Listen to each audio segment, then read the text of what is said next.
Hello there, welcome to unit number 2 from the intermediate level number 13. So, in this unit you will learn to number 1, give your opinion about jobs and professions, and number 2, make comparisons between different types of jobs. So it's important that we take a look at this because we're going to give general information about this in lesson number 1. So let's jump into the first section of lesson number 1, and we have some vocabulary. Top 10 jobs in Mexico. Okay. So the first one is finance controller. Okay. Number 2, digital marketer. Number 3, business development manager. Number 4, software developer. Number 5, IT project coordinator. Number 6, auditor. Number 7, e-commerce specialist. Number 8, financial advisor. Number 9, supply chain supervisor. And number 10, automation engineer. Okay, so this is new vocabulary. Obviously we have older professions, older jobs like an architect, a doctor, a nurse, a plumber, an electrician, a technician, okay, a journalist, and some of the most recognized and popular jobs or professions. But here I just wanted to give you something a little bit different, something that is in demand right now in 2019. So hopefully this works. We're going to be using this vocabulary for this lesson, okay? So these are the top 10. Let's continue with the first part, the first topic of this unit. And remember that I told you that in the first section you are going to learn to give your opinion about jobs and professions. So when you think about giving your opinion about something, in this case about a profession or a job, we're going to be using words that describe your opinion, okay? And most importantly, we're going to be using gerund phrases. So what is a gerund phrase? Basically something or an expression that begins with a gerund, like making. It has ing. Okay, and it's not only the verb or the gerund, it's a complete phrase, it's a complete expression. Okay, such as here in bold, making a digital marketing career. Making a digital marketing career is your gerund phrase. Just like any statement or any sentence, you need an action and you need a complement. Okay, so in this case, imagine, remember that we had top 10 jobs and we have here digital marketing. Okay, so here the second one, top 2. Okay, and imagine that digital marketing sounds for you, it sounds interesting, so you want to give your opinion that this sounds interesting to you.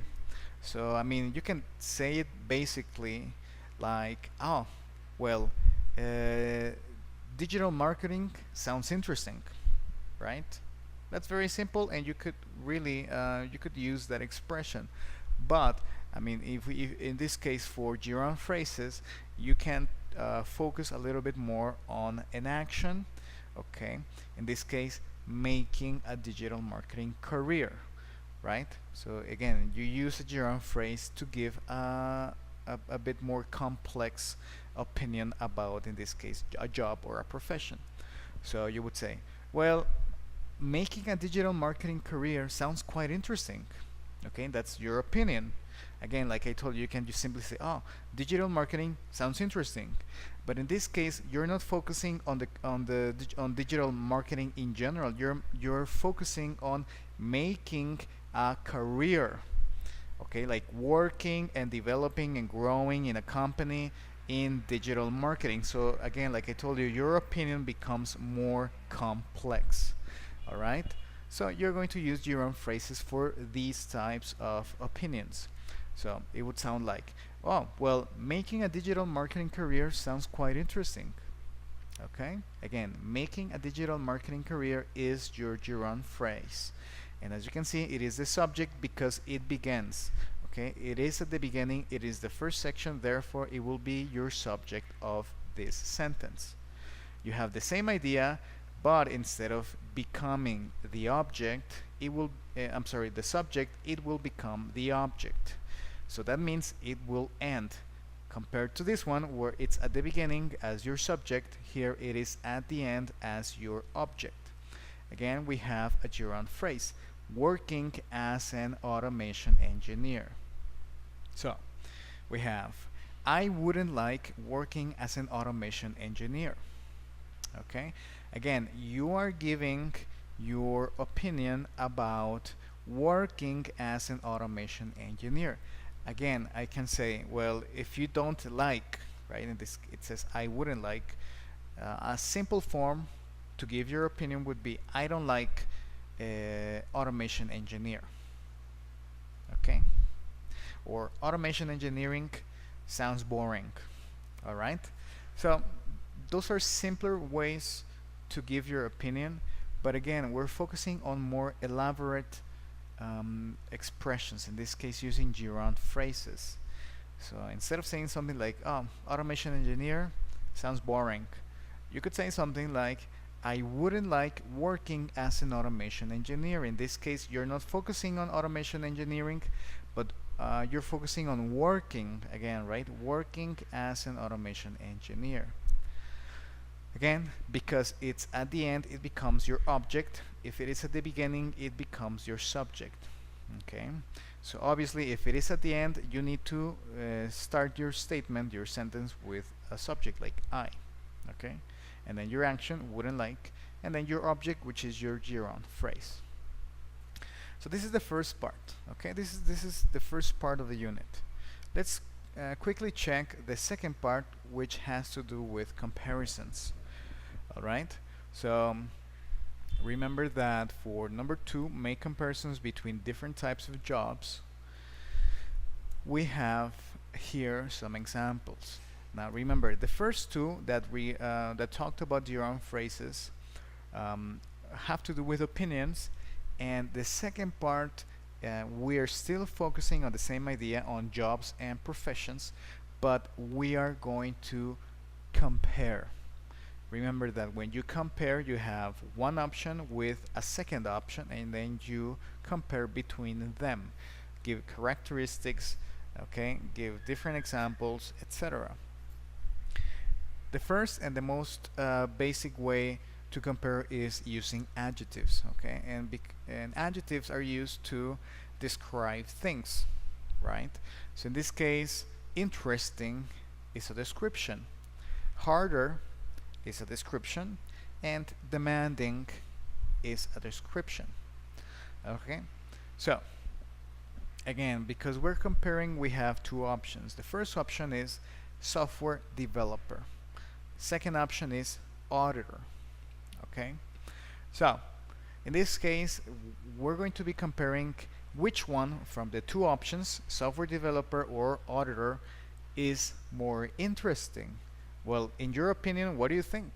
Which one is more interesting? A software developer or an auditor? What do you think? Well, in this case, my example is working as a software developer is more interesting than working as an auditor. Now, this is just an example. Maybe your opinion is different, right? Maybe you say that working as an auditor is more interesting than working as a software developer. So that's really more up to you. Okay. Then again, we have interesting, more interesting. Remember, we have more or less to describe some adjectives. When you have short adjectives, then we have we can use er to make a comparison. The same idea. Working as a software developer is harder than working as an auditor. Okay, maybe your opinion is different. Maybe it's working as an auditor is harder than working as a software developer.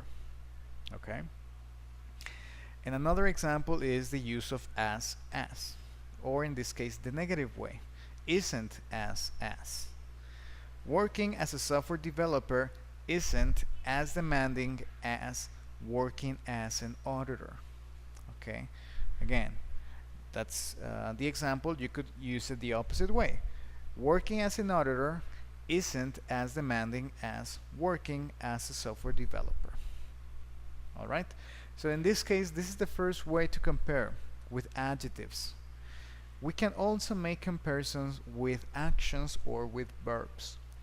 So in this case, again, we have the same idea between the software developer and the auditor, and here we have actions to compare each of the options with actions. So for example, earns, doesn't earn, or requires. Requires and earns, both of these words are actions. Requires, doesn't earn, and earn. And we are making comparisons. So, number one, a software developer earns more than an auditor. Number two, a software developer doesn't earn as much as an auditor. And number three, a software developer requires as much preparation as an auditor. Okay, so as you can see, we can use verbs to make descriptions. Number three, we can also make comparisons with nouns. Remember that nouns are objects or people or places. Okay, so again, in this case, what are the objects? Hours is the object, education is another object, and employee benefits is another object. Again, right? So those are my nouns. Again, I am making a comparison between a software developer and an auditor. So number one, a software developer has worse hours than an auditor. Worse hours. A software developer has as much education as an auditor. Education. And finally, an auditor has more employee benefits than a software developer. Whoops, an extra A, I'm sorry. Okay, employee benefits, again, it's an object. Finally, we can also make comparisons with past participles. Okay, so in this case, what is the past participle? Paid and paid. All right, so in this case, we're talking about money. A software developer is better paid than an auditor. Number two, a software developer is as well paid as an auditor, or a software developer isn't as well paid as an auditor.